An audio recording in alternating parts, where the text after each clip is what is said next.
not a spiritual being on the planet that doesn't have genius embedded in them. And in genius, it says geniuses never doubt they will succeed. Now, if you don't want to be a genius, doubt all you want. But how much money have you made by invalidating yourself? Show me the money. Show me the money.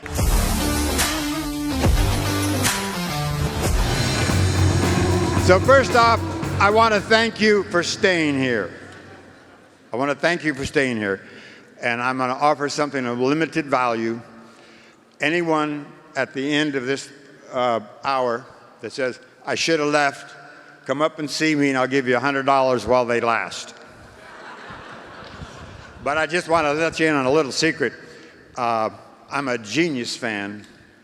And this word genius, which you were told since 1700, is an extraordinary classification for only a few. You know, the Kobe Bryants, the Grant Cardones, but it's not you, it's polite. What have I found about genius? I've never met a person that has not heard the word genius. Everybody's heard that word.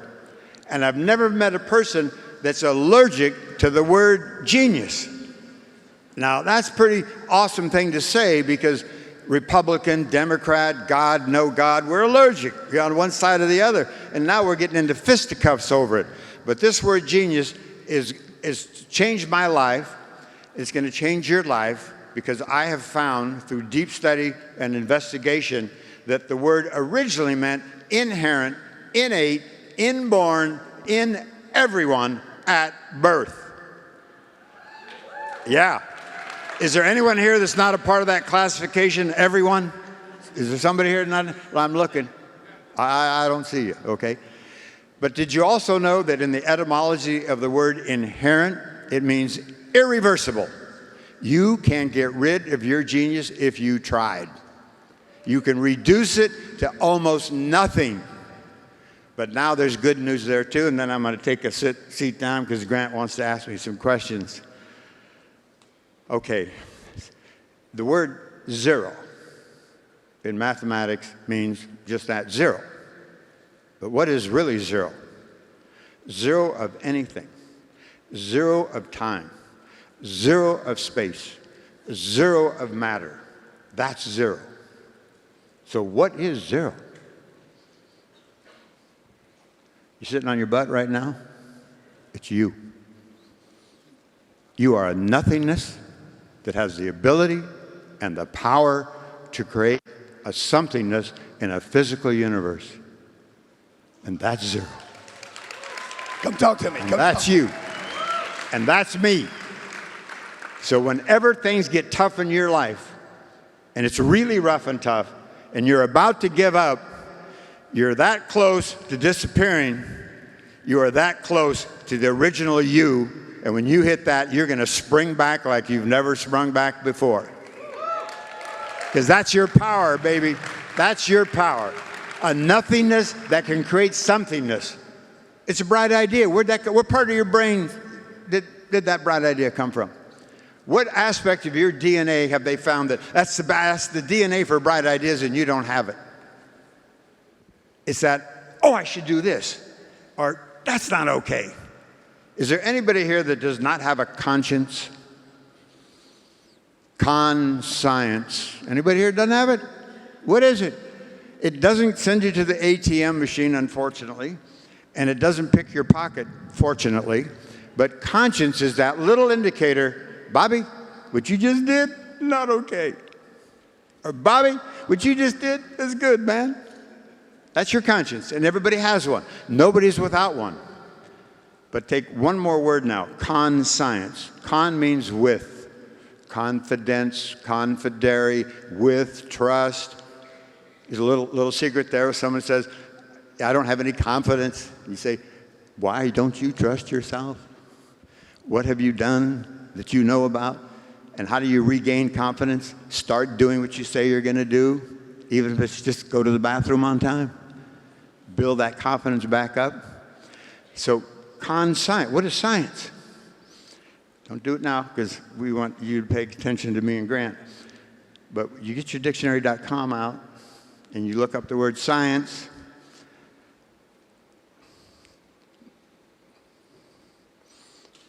In the etymology of science, 3 lines down, 3 words in, it is spelled S-C-I-E-N-T. Science. Anybody here study biology? It means the study of life. Unfortunately, when I studied biology, they didn't tell me that until I didn't pass the class. I'm interested in life, but I got lost in biology. So, ology, scient, okay? Study of wisdom, study of knowledge, and that's the key to you. That's the nothingness of you into an explosiveness in a material universe where it's your playground, it's your backyard, it's your front yard, and you can do what you want to do. So I'm not here to tell you, be Grant Cardone or be Bob Duggan. I'm telling you, being you is what you want to do and what you want to be. And when you get a chance, a little later on, you go to geniusworld.com, geniusworld.com, you will see the 24, it's only 24, traits, attributes of genius, and you begin to apply these to your life, and I just want you to do that for 1 month, and then you sit back and say, am I better? Am I happier? Am I a little more productive? I want you to be the best that you can be at what you have chosen to do right now. Don't walk out of here saying, I'm going to be a trillionaire and a billionaire. If you're going to go 10x, you can go 100x, and all these things are possible. I just want to tell you, be who you are. Can you all do that? Can you be who you are? Because you are who you are. Exactly. Be who you are, and just go for these 24 attributes, traits, and characteristics that are embedded inherently inside of you, and if that makes you a little bit better, you're on the right track. What does a little better mean? You're a little happier. You're a little more productive. You're a little more self-esteem. That's it. That's happiness. That's what we want. Now we're going to sit down and have a talk. Thank you. Thank you. All right, I'm so excited. Thank you. I'm so excited to have you here, okay? I've wanted you here for the last 5 or 6 years because you made, and I wanted the audience to know, and I want you to know, you made a significant change in my life. You want to tell them what you told me backstage about when we met. Oh, yeah. That was hilarious. Yeah, listen, it's 2015, and me and McKee, stand up, take a bow. She's an unbelievable lady. Give her a big hand, McKee, right here. She's agreed to be my wife. I mean, I've asked her 5 times. She said no. She finally said yes, so I got to close it really quickly here. But in any event...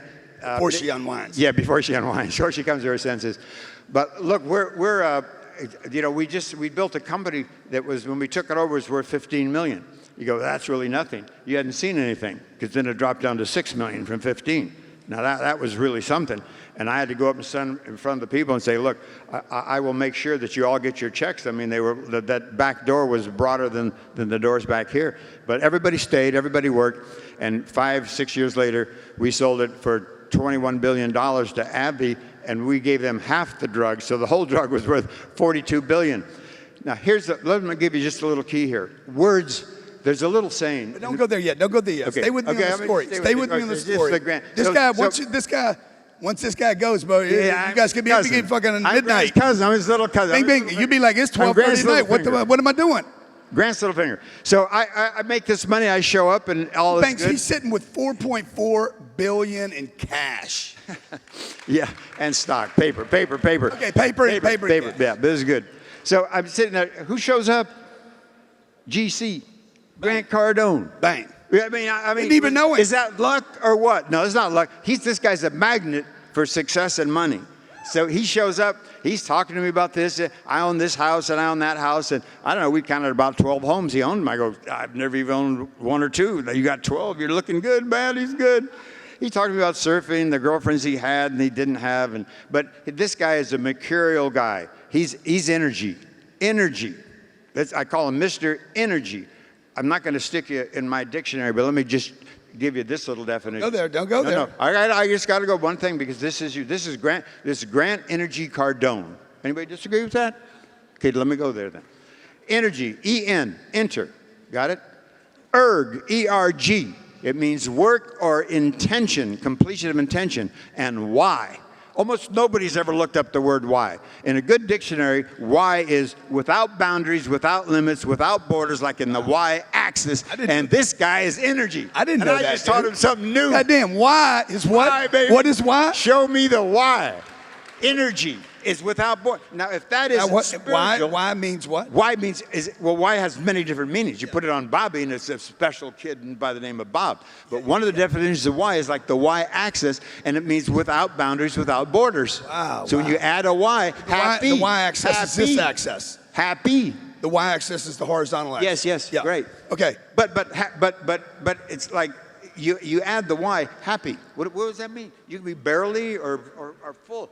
I'm just saying, from this nothing to something, there's no limit on how happy or how much energy you can draw down, because you are a genius, you're a spiritual being. Now, I'm not trying to upset anybody here. Upset them, man. Shit. But Step go on ahead it. and upset them. They already paid for the ticket. If you can want do to anything really you want do to well, them you got to know who the hell you are.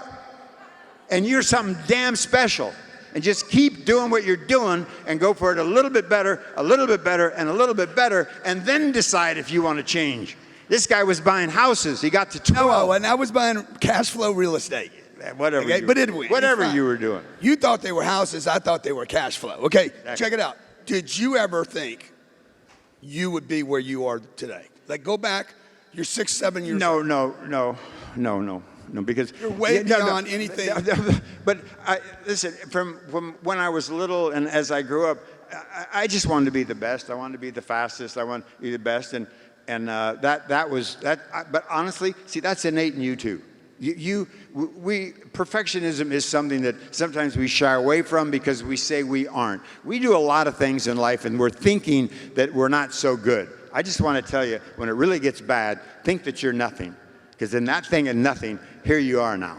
And the possibilities are unlimited. But to get on that track, just do whatever you're doing a little bit better each day, each hour, just a little bit. And then you look 30 days back and go, dude, I've made some real progress here. Now you're on the right track. But I want you to have the tools. So you need tools and skills. You need knowledge. We look up this word knowledge. It means certainty of the truth, of the facts. Certainty.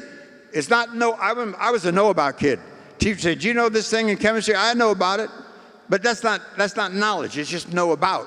Well, I want you to know. You have the capacity to know what's true for you. What do you perceive as true? That knowledge is powerful. Convert that knowledge to skills. Apply the skills. My first skill was mowing lawns. Later, mowing lawns. You're mowing lawns. I was mowing lawns. Why? I was a gardener. Why were you mowing lawns? I made $1 an hour. You did it for the dollar? Where's my Coca-Cola? Right here. Okay. You did it for the dollar? Coca-Cola can. Yeah, the $1 an hour. Back then, dude, the $1 an hour was really something. No, I know. Yeah. So you mowing lawns. My bike cost $5. 5 hours, I bought my bike. I had wheels, man. I could go places. What lesson did you learn then, mowing lawns, that you're still using today, where you are today in biotech? Okay, well, yeah. So you may change, and then if you do nothing, that change will revert back to confusion and chaos. You have got to constantly be mowing that lawn. I love that lawn in front of this Baptist church when I got through, but the next day I saw it, it looked beautiful. When I came back that next Saturday, I said, God damn, this lawn, it just won't stay mowed, you know? It needs me to mow it. But that's what life needs you to keep moving it forward. Alive. What does alive mean? To live. What does live mean? To exist. What does exist mean? To operate and act in a manner that continues. There's a continuance. See? So life and living are all about continuing into the future, from present time into the future. So your job is to do what same thing those people that came before you did. They made your life more livable. 300 years ago, you're not in this room. You don't have a cell phone. You can't fly in an airplane. You can't take a train across the town. You can't call your mother in Spain and have her pick up the phone. You can't Zoom, Skype, email anybody. The richest guy in the world 200 years ago has nothing compared to what you've got today. And your job and obligation is to make sure 200 years from now they say the same thing, except this time we want peace on earth. We want to trust one another. And we're going to be able to do that. And Grant is working towards that. So am I, and so are you.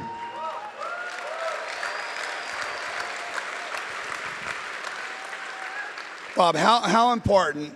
I want to talk about college for 1 second. You know, I know you you bailed out of it, no, but dropped out, however you want to say it. But there was a lesson that you shared with me was the most important part of it. No, not true? Yeah, no, I went to college for 6 years, dude. Oh, I didn't know that. No, I hung out in college. And So but see, college was over my head because I didn't have this one fundamental that I just shared with you. Words have meanings. What does it say in the Bible? In the beginning was the Word was God. There's a shade of truth in that. Words are powerful. So I want you to become like me, a word file. Know your words and understand them. They enlighten your life. They're a rose with a blossom and a bloom that is for all seasons. So I went to school, and it worked out. I went to UCSB, University of California, Santa Barbara, and I wanted to be a businessman. And I get to school, and they're teaching business economics, but it was all theory, not practical. So that really bummed me out, but there was a fellow there that had left Stanford, and he wrote a PhD thesis on how to invest in small and growing companies, and Stanford said, Herb, we're not going to give you a PhD because it's too practical, it's not enough theory. So I took the practicality of that, $5,000 in I don't know, 3 or 4 years, I'd made $500,000 just following him, and I told him when my 4 years were up, I had my choice, go to Vietnam or go to UCLA and stay in school. I made the right choice, made the intelligent choice. And I went to UCLA. And I told Herb, I'd like to work for you. He said, Bob, I can't afford to pay you. Before he put a period on that sentence, said, Herb, I'm not here for your money. I'm here to learn. And you're here with Grant and your friends here to learn. Those other people that got up and got their awards that are moving ahead, we learn from others. Well, you know what? Others learn from you too. And that's your job. Your job is to do things in a way that people learn from you, because life only exists if you do well. A beach is comprised of grains of sand. Without the grains of sand, there is no beach. And life is comprised of individual human beings. Without human beings conducting themselves in a way there'll be a future, there's no life. What are you going to come back to? You don't want to come back to something awful, something terrible. So it's on your shoulders now. Make it go right. Look at this. Forbes magazine said there's no better convention for entrepreneur. Enter the ability to take on chances. Try something new. Do something others won't do. Have that energy. Grant's an example. Elena's an example. His Sabrina and his daughter, they are examples of being willing to take things on. Don't think that they don't have losses. They do. But you learn from your losses. So in school, I didn't do really well in school, but I found a technique that I'll share. I haven't shared this before. But if you get in school, if you don't take the finals, you can't flunk. If you don't take the finals? If you don't take the final, you can't flunk. And I had one goal, stay in school. I didn't give a shit about a degree or a PhD. I had to stay in there, man. And I stayed in there. If I wasn't passing that course, I dropped out. Hour before the final exam. So I was there it was like school for me was a fun 6 years. They couldn't get rid of me. And there was one thing about the investing that you learned there. I guess it was in your 5th or 6th year. Yeah. So the game of investment is really to find something of value and then locate 4 or 5 other comparable things and say which one of these is of the most value from your perspective. I'll hold up my hand. Okay. What is the most powerful unit on this hand? It's the thumb, right? So here's the price of 1, 2, 3. This guy's number 1. If I find that this guy, the most powerful one, is actually, upon investigation, worth more than these guys, either they're coming down or this guy's going up or some combination of the two. As basic as that sounds, that's the game of investing. When people don't know this and they begin to find out that the power's right here, then it rises up. NVIDIA, for 7 long years, it crossed a desert of underappreciation. People didn't recognize that it had a semiconductor that could contribute to the processing of data at lightning speed. 10x, how about 100x? 100x, how about 1,000x? And then when they realized it, it became the world's 3rd most valuable company at $1.7 trillion. Crazy. Crazy good. Lawn business, Jeff Stitchery, chocolate chip clipper. Yeah. Hold on. Ethernet nodes, government technology, biotech, robotic surgery. Yeah. Like when you go get your heart done today, am I right? Well, Am I more like it, exaggerating? you get your prostate removed today because it's gotten a little bit too big. You do it robotically. The heart is we handle heart valves. Yeah, 90% of prostate surgery is done. We've done 12 million procedures. Understand, they don't know this. What? I'm trying to tell a story. Yeah. Ah, damn. It's your show, baby. I'm sorry. No, it's our show, and you're doing great. I love you. Thank you. Okay, but I want them to know the story. This guy's a freaking genius, and he wants you to have his genius. He just knows he is now. Probably didn't always know he was, but he does now. He woke up. He's now the CEO of Pulse Biosciences and Summit Technologies, both publicly listed companies today. Dude, how many times? Like you went from chocolate chip cookies. What was Jeff's Stitchery? Jiffy Stitchery. Jif Stitchery. What was that? You know, sewing business? Yeah, it's putting a stitchery kit together. Your great-grandmothers, for me, my grandmother would make maybe a 36 by 24. She'd get some cloth and linen and put wool together, and she'd suture a picture, and it'd take her 36, 35 hours or whatever it was, and there weren't TVs back in the day, so that's what she did. And you sold the company for what? And then we came in and said, now the ladies of today are busy. They don't have 35, 36 hours, but they got 5 or 6 because they admired what Grandma did. So we called it Jiffy, Fast Stitchery, and we put in 90,000, and we got 12 million back when we sold it. What is we that? We had 7,000 How many X's is that? But here, listen. So this is the second success. Yeah. You did the lawn business. You did I guess the Stitchery was the first big score. It was the first big score, yeah. Fast forward to Investments was the first big score, but Stitchery second. Yeah. Fast forward to Pharmacyclics. Yeah. How invested were you in that company? What was it paying you? Which was nothing. Yeah, right. And how much debt were you in before you had the score? Well, the time I was in debt was when I was a kid running around in college in my, what you were wearing an hour ago, tennis shoes and t-shirts and stuff. And I had the biggest borrowings at Westwood Bank, $500,000. That was the biggest they lent to anybody. But I was buying common stocks. We were buying common stocks that were with debt. Yeah, that's true. That's true. They were newly issued, and in that day, you didn't have digital communication. If you wanted to read about a newly issued company, you had to write to the SEC. 7 days later, you'd get the prospectus, and if it was Cardone and Duggan, a drapery business, and we're there for 20 years. We take it public. We go to the banker, Tony and Goldman Sachs, and we get public, and they say, okay, you guys are going to go public, but you're going to, for 90 days, no one's going to come and visit you, and you say you're going to earn $2. We want you to make sure you're going to earn $2.50, but you're going to earn $2, really, we're going to tell people. And then we'd work really hard, and I stumbled on this because I found that in this equation, these new companies were the power companies. But for them to go public, the banker had to make sure they worked. To make sure they worked, they got you and I and said, underestimate what you're going to do, and then overproduce big time. And somehow it got to me, why are all these going up? Why are they all going up? And they were. I made 300 investments, and almost all of them worked out. Something was there. What was there? They were being told to mum's the word, hold it down until we really see in Q1 that you are going to beat your numbers, and then we'll go tell people to buy into you. And instinctively, when I saw this equation working so well, I went, whoa, these are like risk-free. And then we'd call the company. I say, Mr. Cardone, this is Bob Duggan. I'd like to come and visit. He said, Bob, I'm not going to see anybody for the first 90 days. I said, look, I'm in town. Actually, I'm only 5 minutes away. And your 3 competition, I visited them last week, and this is what they told me that you're doing right and you're doing wrong.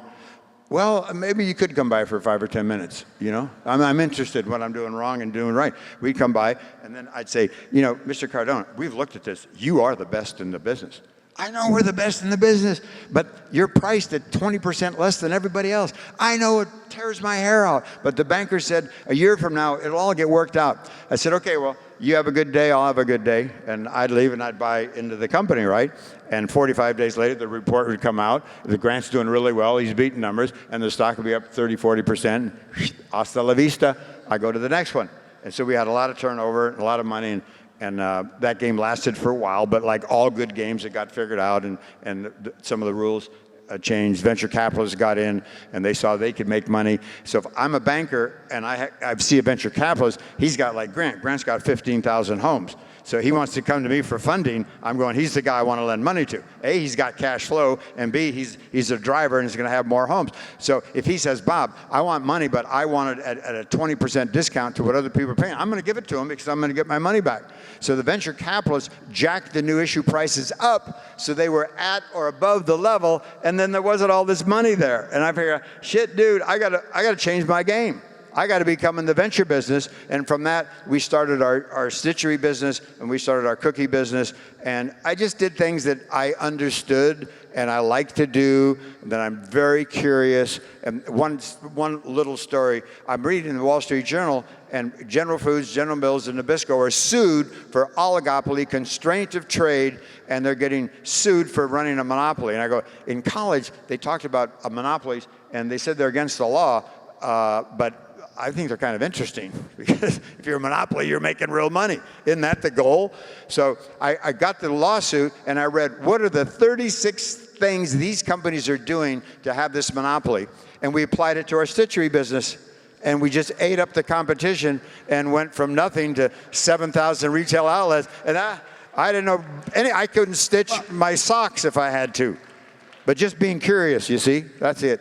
Bob, why do you think, I mean, I've watched you. I know your story. Like, you hadn't had any failures, man. Like, you've had success after success after success after success. Okay. Why? That's what it looks like, Grant. That's what it looks Now like. I'm That's what it looks going like. to tell you what's actually going on here. There's not one company that I started where I didn't have a chance to get in front of the mirror and say, why the F did I ever get into this? What is it that I thought I knew that I didn't know? Every single one of them. It's like, oh, here it is again. But in the nature of you and me, it's inherent, is this urge to be successful, to make things go right.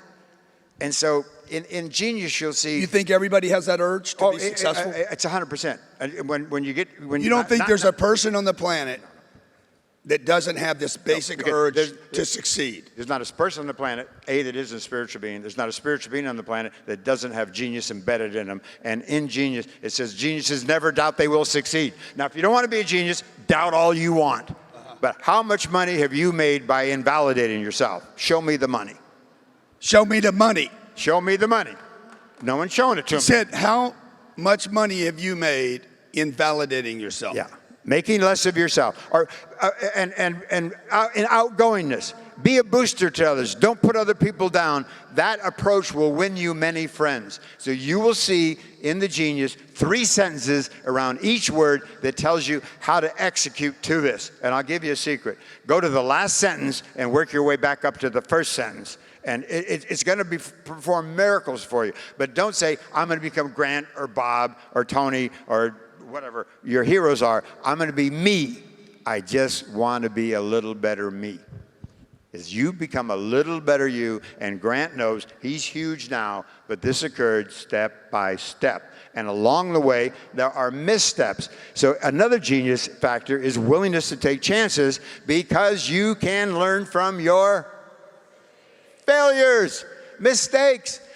You have to give people permission to make the mistake because you have to know that they do have genius potential. And like you, they do want things to work out. But if they're unskilled, they will cheat, lie, steal, and destroy. That happens to be easier to do than to be the grandmaster and architect of success. But the grandmaster and architect of success, you don't need pills to stay alive and stay awake and to stay sane. You just need to keep doing what you're doing and hang around with people that recognize that you're there to help them. Think more of others' needs and wants than you do of your own. How's that going to work? Well, there's one of you and there's 8 billion of the others. And if you catch on with what they need and want, you're going to do just fine. You can get all you want. You're not never even going to be a billionaire. You can't spend it all. You know, you can't make it just for yourself. You have so many clothes. And look at Grant. He doesn't have rings and shit on, you know. So yeah. But I've made mistakes. But when I learn, always learn. My friend Herb K. that taught me, he said, Bob, when we lose in the market, we take one look, one time, one day, we review what went wrong. And then I never want to hear about it again. Herb, if we would have. if we could have, we should have. Say that. Can you say that again? So we move along in the market. It goes down. We don't top it off. We make a mistake. Take one opportunity to take a look. Why did I make that mistake? What can I see that I could have done to help avoid that or make that less? One time. Then that's it. Don't fixate on your losses. That's a sucker's world. That's an implanted world. That's what losers do. You're not a loser. You're a winner. Focus on your future success and keep on going. That's the route to win. Don't deviate. Now, I'm about to take something big. Let me review the last 28 times that I really effed up. I really want to get that in my head so it doesn't happen again. You know what's going to happen? Again and again and again. Look, know, and go. Trust yourself. You are infinitely capable. But I'm not saying that be Grant tomorrow. Just be you. Whatever it is you do, be you and be a little bit better. A little bit, a little bit, a little bit. And that marathon, someday you'll cross that finish line. You know Doug, our friend Doug. Yeah. Doug Doring. Yeah. He told me before he moved on. Yeah. He said, hey, man. I said, Doug, any advice you have for me? He's like, no, I don't have any. And I'm walking out of the hospital room. And he says, wait a minute, I do. This is the last time I talked to him. He's like, don't second guess yourself. Yeah. Trust yourself. Yeah. Amen. Amen.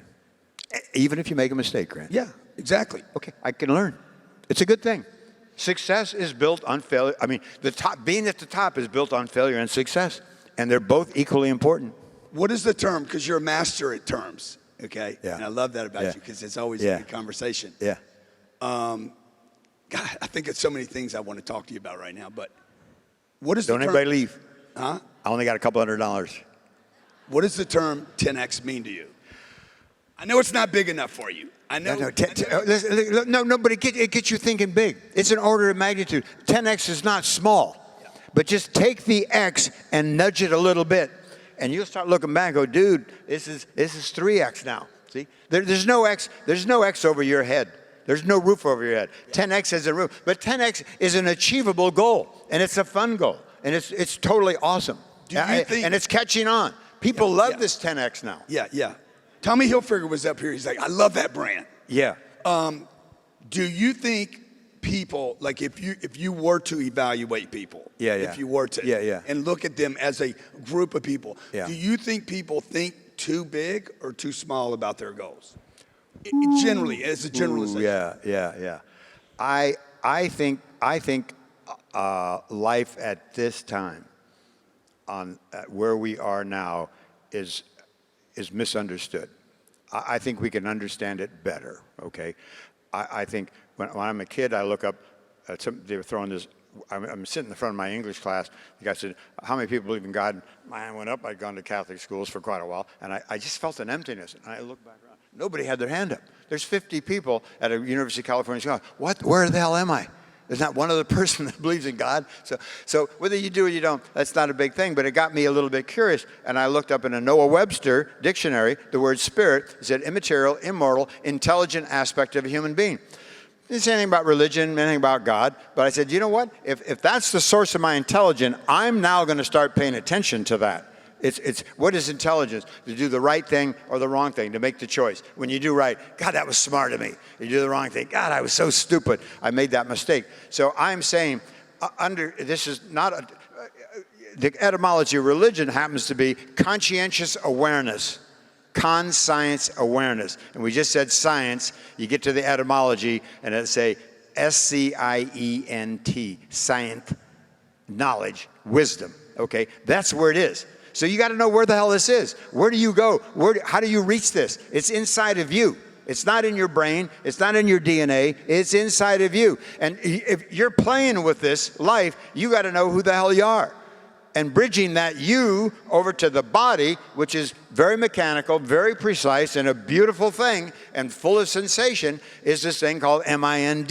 You want to know a little bit about that too, because that's who you are. That's how you play the game. So why play the game? You have no freaking idea what that is. You know, why do we study psyche, soul, ology, study of soul? Come on in. I go in my first class. Listen, you're a meat body, saliva. I give you a chocolate ice cream or a meat hamburger, and you're going to salivate. And you're not a spiritual being. how can the word meaning, the study of spirit, not believe in spirit? Well, change the damn word then. But don't give me this same word and change the definition and suck me into this class. I lasted 2 days and I never went back. I was one of the course I quit early. I didn't get an F. I would have got an F in that class, you know. So do you think they think too big or too small?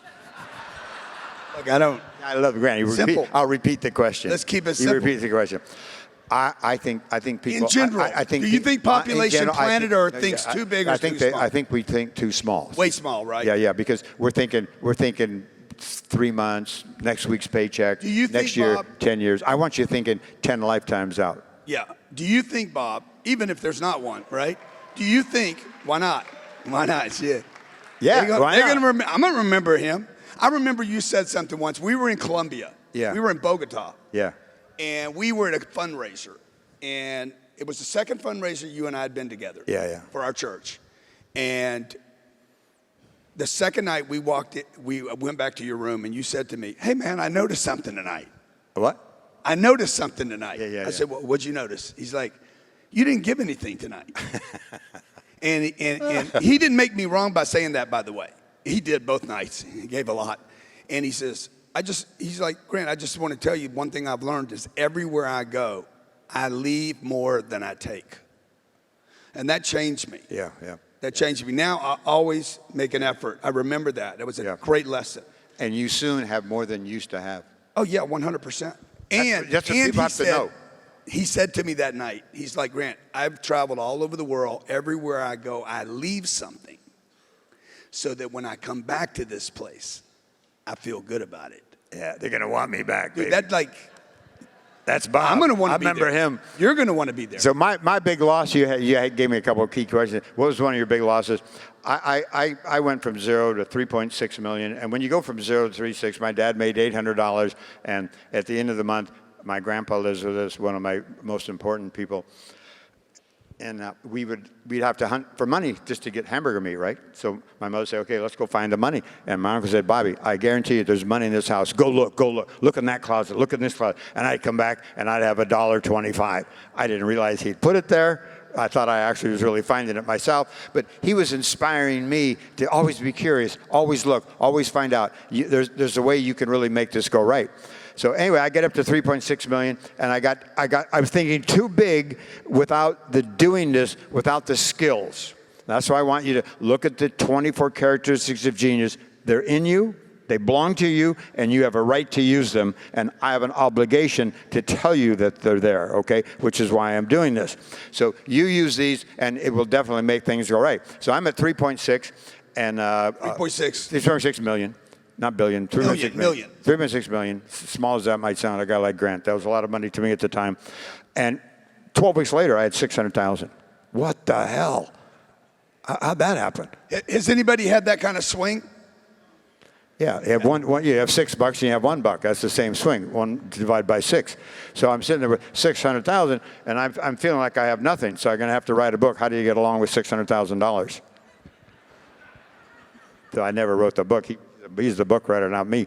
But I'm sitting there, and this girl comes and says, Bob, we're starting this ship that he's talking about, this free wind ship, and we need money. I said, honey, you're like 6 weeks too late, baby. 6 weeks ago, I could have given you all the money you needed, but it ain't happening now. She said, it's got to happen now. I said, it's just not because I don't have it. Well, but yeah, this is Charmaine Roger. She was really good at what she did. She was knocking on my door at 2 in the morning, and I'm staying 30 yards away from where this organization she was in, and I stayed 30 yards away because I knew she'd come try to find me. I didn't know she'd find me here. I said, Charmaine, it's 2 o'clock in the morning. There's other people here. You know who knocks on someone's door at 2 o'clock in the morning? Not good girls. So you're embarrassing me and yourself. So, shush, move on.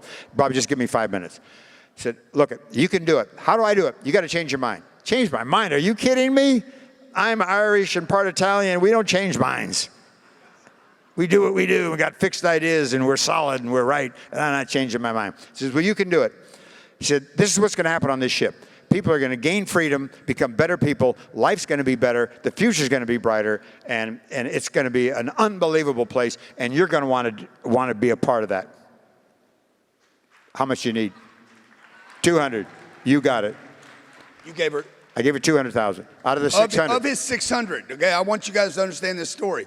He was worth 3.6, went to 600. He got a setback. Yeah. He gave a third of what he had left. Right. Here were the mechanics. See, there's mechanics in life. You're either a victim or you're the victor. You're either the cause or you're the effect. I was the effect from 3-6 to 6. I was the victim, not the victor. So I said, I got to be cause. How am I going to be cause? I'm going to do something that I would never have done before, but that's going to make me cause. At 400, that was my bottom. I rose. When I was 60, I had 30 million. At 60, most people retire at 60. And in 5-6 years, I had 3 billion. Because I went from victim to victor, from effect to cause. It's okay to be the effect if you're willing, but if you're complaining about being the effect, you got to go, let me get causative. That's the only route out about a complaining person who's saying, I'm a victim, victim, victim. Turn causation. Turn your genius back on. But find out the awareness, understanding, and application of genius. And then this miraculous thing will occur. You'll start teaching others. That has that much beauty. It's got that much power. And that's what's going to change planet Earth and the human species. It's beyond nationality, color, race, religion, creed. No matter how much you own, how much you know, or what you've got to date, you adopt these 24 characteristics and apply them to what you do. What you do, you will get better. So will every other of the 8 billion people on this planet. And my job is to make sure everybody knows that. And Grant's going to help me. I'm going to help you, dude. I'm going to help you. Okay, we're going to do a popcorn round. I got to get some data from you real quick here. Yeah. Okay. What's the difference between $3 billion? Not that it matters. Between $3 billion and $60 million. And 60 million? I mean, how much of a difference is that? And 60 million. Okay. 60 million or 30 million to 3 billion, that's 100x. Yeah. That's 10x, 10x. Okay. 3 billion to 9 billion, it's only 3x. I'm closer to 9 billion. I'll be at 9 billion. I'm not bragging. It's just, it's going to happen because of the companies that McKee's running. I'm holding on to my share as long as she's running them. And can I tell them a private conversation we had? I'm going to tell you the way. So just agree to it. Yeah. So we're having this conversation, and I'm asking him about the companies he's involved with right now, and he's like, Grant, I'm about to be real money. Now, I know he's worth 3 at the time when he's telling me this, 3 bricks. And he's like, this next thing's going to take me to 8 or 9 billion. He's like, that's real money. Now, the reason I share that with you guys is I think most of you we don't have the experience and the example of being around something real enough. Like all the big money, Bob, as you know, nobody gets, they get it and then they close the door. They close the curtains and you can't see. When I was on that ship with you, okay? Yeah. He said, hey, you're hanging out with me 90 days now. What do you want? I said, bro, I just want to see what real money looks like. And he's like, well, there's my account. Go look at it. And that was the first time in my life. You probably don't remember this. I opened up your account and I saw, I don't know, it was $300 million sitting in one account. I'm like, fuck. It's real. It wasn't that he did it. And this is what I think he's telling you guys today. It wasn't that it was his money. It was that anybody had that much. And the fact that you did that, had that there and made that real to me, man, it made possibility concrete for me. So thank you for being successful. You're totally welcome, man. You're totally welcome. And you've done something about it. Possibility is everything. Potential is everything. And when you share like that, it's not out of braggadocio. It's just that it influenced me. I went and saw my uncle, and we were making $800 a month. My uncle had a 2-story house, swimming pool in his backyard, a little pinball machine house. Lou Costello, Bud Abbott lived next door, and Liberace, you probably don't know who they are now, but they were in the neighborhood. I walked in and had dinner. I said, Mom, Dad, how come we don't live in here? I mean, compared to what we're doing, let's move in here. It's going to take money. Well, how do you get money? Oh, you got to work for it. Well, right there, it's like, that's what I'm going to do. I'm going to work for money. But I later found out something even better. I want to work to help other people get ahead. See, that job's never over. That job's never over. And that the job people takes that you money. help, like Grant. I'm sitting here today. I've never spoken to well, I did at UCSB. I spoke to a crowd like this, but this seldom happens in my life that I'm in front of a group like you with that intention, attention. It just doesn't happen. Really, it doesn't happen. Give it up. Give it up, baby. Give it up, man. And you know what? Wavelengths count. In the spiritual universe, what you think about me and Grant and yourself count. It counts big. So I now have all of you. Thank you very much. I can count. I want that Bob Duggan to be successful because he does good with his money, and he'll share it, and he'll make things go right, and I'm all behind him. You don't think that helps? Think again. Look in the mirror. The mirror won't break when you look at that with that thought. It'll embrace it, and then you do the same thing. Just be a little bit better at what you do and apply these skills. I'm not here to tell you, think big, think big, think big. I'm here to tell you, just find out who you are, because you are already big. You have that big potential. I'm telling you, you have that big potential. And just put it to work, baby. So Bob, when things weren't going well, like how important was managing yourself? Managing you from one place to the next place. Yeah. And your time and your priorities.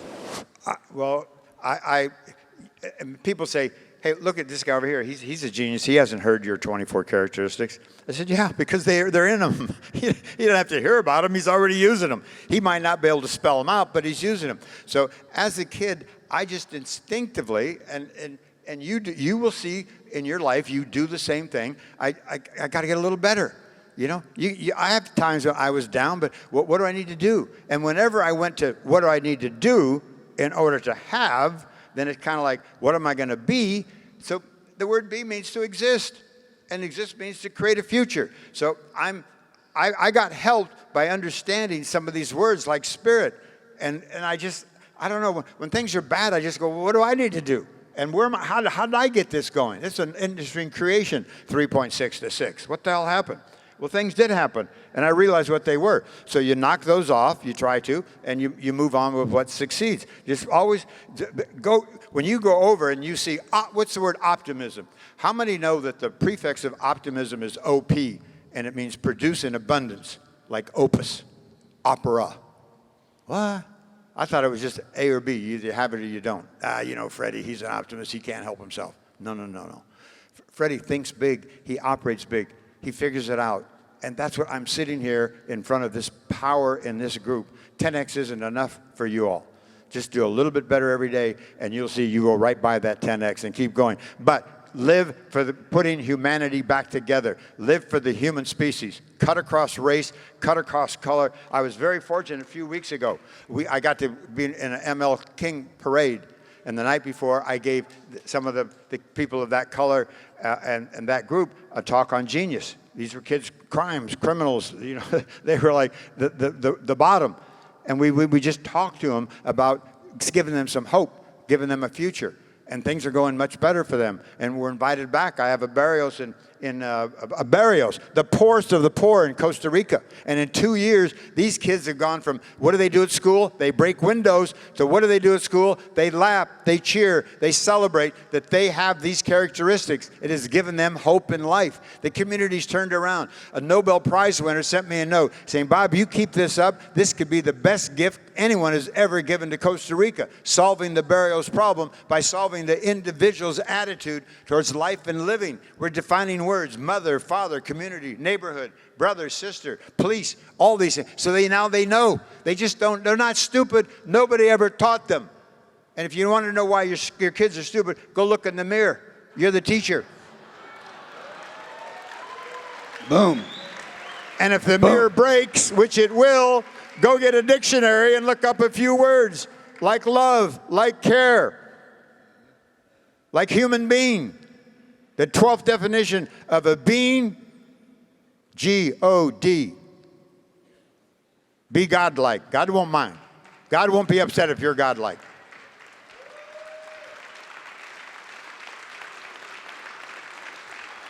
How good is that?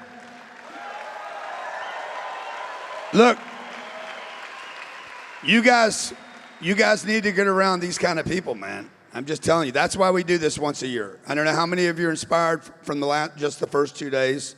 Every time I get around a genius, operating genius, he's operating as a genius. He owns that he's a genius. He's not humbly, he's just him. And I just appreciate you, Bob Duggan, for being you, for having success. From mowing lawns to chocolate chips to Jiffery bullshit to damn taking hearts and prostates out of people. Maybe my prostate needs to go. When is it time for a prostate to go, by the way? Well, there's a lot of solutions to it. And I'm working on one. I may do one myself. We'll see. It's a risky freaking deal. Yes. But yeah. Okay, I'm gonna leave that. No. But hey, I'm gonna leave it alone. That's why we're here. We're here to make things better. Okay. If it goes and works, I'll tell you. If it doesn't work, you're not hearing from me. Yeah, that's right. Guys, give a big warm thank you to Mr. Robert Duggan.